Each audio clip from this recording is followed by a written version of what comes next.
بسم اللہ الرحمن الرحیم الرحمن علم القرآن خلق الانسان علمہ البیان۔ رحمان، اور یہ اللہ کا وہ نام ہے جو رحمت کے مادے سے، لیکن خاص شان اس کی یہ ہے کہ جس میں ایک طوفانی کیفیت ہے اللہ کی رحمت، ٹھاٹھے مارتے ہوئے سمندر کی طرح۔ غضبان ہم پڑھ چکے ہیں 2 دفعہ، نہایت غضبناک، حضرت موسیٰ کے لیے لفظ آیا غضبان آصفہ۔ تو عرب کہے گا اگر بھوک سے مر رہا ہے انا جوعان، پیاس سے مر رہا ہے انا عطشان، تو رحمان کے وزن پر بہت مبالغہ ہوتا ہے، اور اس میں ایک شان ہوتی ہے جیسے کہ طوفانی شان، طوفان وہ بھی اسی میں ہے۔ اور رحمان وہ ہستی کہ جس کی رحمت ٹھاٹھے مارتے سمندر کے مانند ہے۔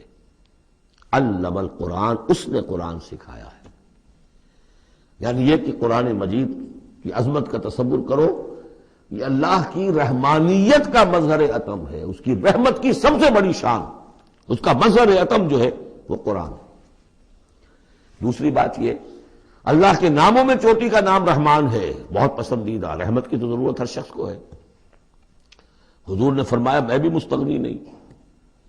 آپ نے ایک موقع پہ فرمایا کہ کوشش جنت میں صرف اپنے اعمال کی بنیاد پر نہیں جائے گا جب تک کہ رحمت خداوندی دستگیری نہ کرے۔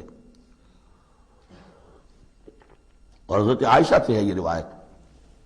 حضرت عائشہ نے پوچھ لیا، ظاہر بات ہے میاں بیوی کے درمیان ایک بے تکلفی بھی ہوتی ہے کہ کیا حضور آپ بھی؟ آپ نے فرمایا ہاں میں بھی۔ الا ان یتغمدنی ربی برحمتہ، میں بھی جنت میں نہیں جا سکوں گا مگر اس صورت میں کہ میرا رب مجھے اپنی رحمت سے ڈھانپ لے۔ تو رحمان چوٹی کا نام ہے اللہ کے ناموں میں سے۔ اور جو علم اللہ نے دیا انسان کو، اس میں چوٹی کا علم قرآن ہے۔ ایک علم وہ ہے ریویلڈ نالج جس کی چوٹی یہ ہے، ایک علم ہے ایکوائرڈ نالج، رفتہ رفتہ انسان جا رہا ہے، لیکن سب سے اونچا علم، سب سے بڑا علم خلق الانسان، اسی نے انسان کو بنایا، اور اس کی کریشن کا کلائمیکس انسان ہے، تخلیق کی معراج انسان ہے۔ خلقتہ بیدیہ، اپنے دونوں ہاتھوں سے بنایا ہے، جس میں عالم امر اور عالم خلق جمع ہو گئے۔ اس سے آگے علمہ البیان، جو صلاحیتیں انسان کو دی ہیں ان میں چوٹی کی صلاحیت جو ہے بیان ہے۔ انسان کو کہا گیا حیوان ناطق، نطق، قوت بیان۔ اور یہ بات ہمیں معلوم ہے کہ یہ جو انسان کا جو برین ہے، ظاہر بات ہے گوریلاز میں بھی ہے، چمپینزیز میں بھی ہے، اور بھی حیوانات کے اندر بھی ہے، گھوڑے کا بھی برین ہے، لیکن یہ برین جیسے جیسے رفتہ رفتہ لوئر اینیمل سے اوپر آپ آ کر دیکھتے ہیں، ہائیسٹ انسان کے اندر آ کر اس کا جو گرے میٹر ہے، وہ جو ہائیسٹ ایوالو فارم ہے، اس میں مختلف ایریاز ہیں۔ یہ ویژن کا ایریا ہے، آنکھ سے جو انفارمیشن جا رہی ہے وہ پھر ڈسائفر ہوتی ہے گرے میٹر کے اس پچھلے حصے کے اندر، ہیئرنگ ایریا ہے۔ لیکن سب سے بڑا رقبہ جو ہے وہ ہے سپیچ سینٹر، اور اس کے 2 حصے ہیں، دوسرے کی بات سننا اور سمجھنا، پھر اپنی بات کہنا۔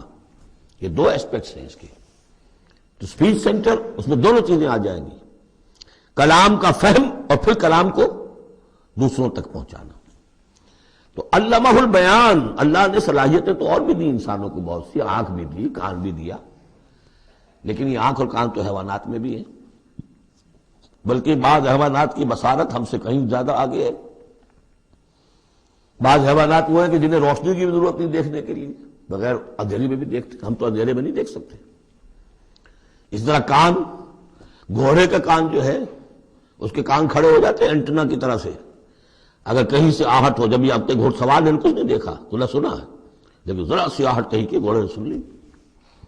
اس حوالے سے باقی چیزیں جو ہیں ان میں تو یہ کہ علیحدہ علیحدہ گنا جائے گا تو صلاحیتیں باقی شاید انسان سے بہتر بھی دوسرے حیوانات میں ہیں۔ سونگنے کی صلاحیت کتے میں جتنی ہے، ہمارے پاس تو 1/100 بھی نہیں ہے۔ حیوانات میں سونگنے کا ایریا جو ہے وہ بہت بڑا ہوتا ہے برین کے اندر، وہ سونگ کر چیزوں کو اندازہ کرتے ہیں کھانے کی ہے کہ نہیں ہے۔ لیکن انسان کے ہاں آ کر ہائیسٹ لیول آف برین میں یہ سپیچ سینٹر ہے۔ اب یہ جو 4 آیتوں سے 3 جملے بنے، الرحمن آیت 1 ہو گئی لیکن جملہ تو نہیں بنا۔ الرحمن مبتدا ہے، علم القرآن خبر ہے، جملہ اب بنا۔ تو جملے تین ہوئے، الرحمن علم القرآن خلق الانسان علمہ البیان۔ اس کو جو ریشو پروپورشن کا قاعدہ ہوتا تھا نسبت و تناسب کا حساب میں، ارتھمیٹک میں، تین ویلیوز دی گئی ہیں، چوتھی تلاش کرو۔ چوتھی ویلیو اس میں کیا ہے جو مضمر ہے، چھپی ہوئی ہے؟ انسان کو جو بہترین صلاحیت اللہ نے دی ہے، قوت بیان، اس کا مصرف بھی ہونا چاہیے بہترین۔ اس کا بہترین مصرف یہ ہے کہ قرآن سمجھو اور سمجھاؤ، قرآن پڑھو اور پڑھاؤ۔ جیسے کہاوت ہے کہ توپ اس لیے نہیں بنتی کہ اس سے مکھیاں ماری جائیں، اسی طرح اتنی بڑی صلاحیت جو تمہیں اللہ نے دی ہے، اسی صلاحیت کو وکلاء استعمال کرتے ہو، جو اچھا آرگو کر سکے اس کی فیس بڑھتی چلی جاتی۔ ڈیماگوگ کوئی لیڈر ہے، بڑی اچھی تقریر کر سکتا ہے، وہ بڑھنے مارنے پر جو ہے مجمع کو آمادہ کر دے گا، لوگوں کو آمادہ کر دے گا، وہ اپنی گردنیں کٹوا دیں گے، لیڈر بن جائے گا۔ تو یہ صلاحیت جو ہے اس لیے نہیں ہے کہ تو دنیا میں لیڈریاں اپنی بناؤ اس کے ذریعے سے، اس کا مصرف کیا ہے؟ قرآن سمجھو اور سمجھاؤ۔ یہ ہے بیان، اللہ کا بیان۔ اس بیان کو سمجھنا، پہلے تو سپیچ سینٹر کا وہ حصہ جو ہے اس کو سمجھے، اور پھر سپیچ سینٹر کا جو دوسرا جو حصہ ہے وہ اس کو بیان کرے۔ چنانچہ اس کو کھول کر بیان کر دیا محمد رسول اللہ صلی اللہ علیہ وسلم نے۔ حدیث ہے آپ کی جس کے راوی ہیں عثمان ابن عفان۔ دیکھیے نام کے اندر بھی وہ قافیہ مل رہا ہے، الرحمن علم القرآن خلق الانسان علمہ البیان عن عثمان ابن عفان۔ اب عفان کے بیٹے عثمان نے روایت کیا، حضور نے فرمایا خیرکم من تعلم القرآن وعلمہ، اور خیر یہاں پر سپرلیٹ کے سلسلے میں آ رہا ہے، تم میں بہترین لوگ وہ ہیں جو قرآن سیکھیں اور سکھائیں۔ اب سورہ قمر کے فوراً بعد یہ وَلَقَدْ يَسَّرْنَا الْقُرْآنَ لِلذِّكْرِ فَهَلْ مِن مُدَّكِرٍ الرحمن علم القرآن خلق الانسان علمہ البیان الشمس والقمر بحسبان۔ یہ سورج اور چاند سب ایک حساب کے ساتھ ہیں، ان کی گردش حساب کے ساتھ ہے، اسی حساب سے دن بن رہے ہیں، راتیں بن رہی ہیں، ہفتے اور سال اور مہینے بن رہے ہیں۔ والنجم والشجر یسجدان، نجم جو ہے تو ستارے، سورج اور چاند کے مناسبت سے تو اس کے لیے ستارے کی مفہوم ہے، لیکن نجم جو عربی زبان میں جھاڑیوں کو بھی کہتے ہیں جو زمین میں ہوتی ہیں، کیونکہ یہ ستارے بھی زمین میں اتنے نظر آتے ہیں جیسے کہ جھاڑیاں ہوں۔ والنجم والشجر یسجدان، شجر کے حوالے سے اگر ترجمہ کرتے ہیں تو وہ جھاڑیاں، یہ بھی سجدہ کرتے ہیں، اللہ کے سامنے سربہ سجود ہوتے ہیں، ان کے سائے، جیسا کہ کئی دفعہ آ چکا ہے۔ والسماء رفعها ووضع الميزان، اور آسمان کو اس نے بلند کیا اور اس میں رکھے ترازو۔ یہاں اس سے مراد وہ ترازو نہیں ہے جو کہ تولتی ہے دنیا کے اندر، اس میں بیلنس ہے، کاسمک بیلنس۔ آسمان اور زمین کے اندر، آسمان میں جتنے اجرام سماویہ ہیں، ان کو جو چیز تھامے ہوئے ہے، قائم رکھے ہوئے ہے، وہ ایک بیلنس ہے۔ جو کشش ثقل ہے، ان کی مختلف، یہ سب ایک دوسرے کو کھینچ رہے ہیں، اور ادھر ادھر سے دونوں طرف سے جو کھینچ ہے وہ ہر کرے کو اپنی جگہ پر رکھے ہوئے ہیں۔ یہ بیلنس جب ذرا سا گڑبڑ ہوگا اور یہ کرے آپس میں ٹکرا جائیں گے۔ فاصلے ہی کہیں تو ہوتا ہے conversely proportional to the distance, لہذا وہ جو گریویٹیشنل فورس ہے، اگر ایک طرف سے ذرا فاصلہ کم ہو گیا، اس کا مطلب دوسری طرف بڑھ گیا، تلپٹ ہو جائے گا۔ یہ کاسمک بیلنس ہے۔ وَالسَّمَاءَ رَفَعَهَا وَوَضَعَ الْمِيزَانَ أَلَّا تَطْغَوْا فِي الْمِيزَانِ، دیکھو اس میزان میں، اس توازن میں، یہ جو بیلنس ہے یہاں کا، اس میں کوئی کمی بیشی نہ کرو، بد زیادتی کرو۔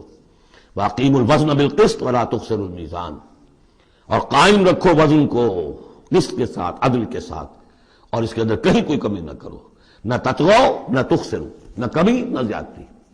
کہیں فاصلہ بڑھ جائے گا تب بھی خرابی، کہیں فاصلہ کم ہو جائے گا تب بھی خرابی۔ وَالْأَرْضَ وَضَعَهَا لِلْأَنَامِ، الفاظ کی مناسبت سے بعض لوگوں نے سمجھا کہ ترازو ہی مراد ہے، تو ٹھیک ہے، اس میں کوئی حرج نہیں ہے اگر مراد لی جائے، لیکن ترتیب دیکھیے جس طرح یہ آ رہا ہے، الشمس والقمر بحسبان۔ اب اس کے حوالے سے یہ گویا کہ کاسموس کی بات ہو رہی ہے، اس کاسموس کی بات کے بعد نیچے اتر کے وَالْأَرْضَ وَضَعَهَا لِلْأَنَامِ، تدریجاً نیچے آ رہے ہیں۔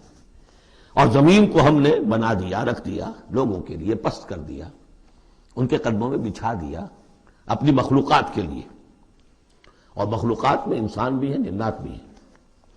فیہا فاکہۃ، اس میں میوے ہیں، والنخل، اور کھجوریں ہیں، ذات الاکمام، جن پر کے غلاف چڑھے ہوتے ہیں، والحب ذو العصف، اور اناج ہے جس کے ساتھ بس بھی ہوتا ہے، والریحان، اس کے دو ترجمے ہیں، ایک تو یہ کہ اور خوشبودار پھول بھی ہے، یا یہ کہ اور دوسری غذائیں بھی ہیں۔ فَبِأَيِّ آلَاءِ رَبِّكُمَا تُكَذِّبَانِ، عام طور پر جو ترجمہ ہے اس میں آلہ کا ترجمہ کیا گیا ہے نعمتیں، لیکن اصل میں یہاں نعمت، قدرت، ان دونوں کو جمع کیجیے۔ کہیں وہ نعمت کا تذکرہ ہے، کہیں اللہ کی قدرت کا ذکر ہے، اس کی قدرت کی نشانیاں ہیں۔ فَبِأَيِّ آلَاءِ رَبِّكُمَا تُكَذِّبَانِ، تو تم اپنے رب کی کون کون سی نعمتوں اور قدرتوں کا انکار کرو گے۔ تکذبان صیغہ ہے تثنیہ کا، دونوں سے خطاب ہو رہا ہے، انسانوں سے اور جنوں سے، اور یہ بات آگے چل کر واضح ہو جائے گی۔